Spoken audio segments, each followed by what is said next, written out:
We're at the Penarth Pavilion, where we've been doing the first of a series of concerts that we're doing called Lovely Days. The aim of Lovely Days is an intergenerational project aiming to combat some of the isolation that older people can feel when they're in care homes, and also introducing some of our boys in Only Boys Aloud. And everyone just coming together with the one purpose of singing together, which is something that I value and truly believe in.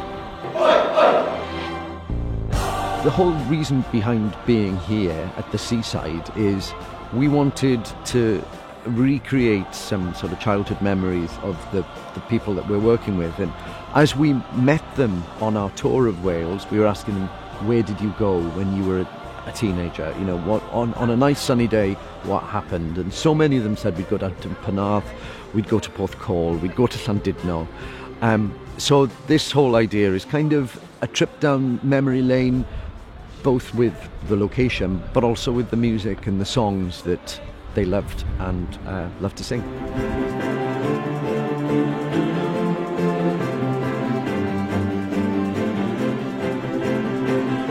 We had a much greater age range in the audience than even I was expecting. The youngest there wasn't even 2.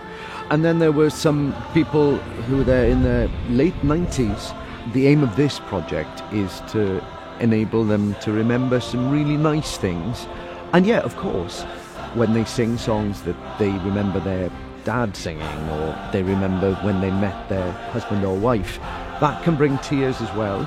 But hopefully through those tears and through this experience, they just feel a bit better. And certainly talking to the residents after the time today, they were all just saying what a lovely time they've had.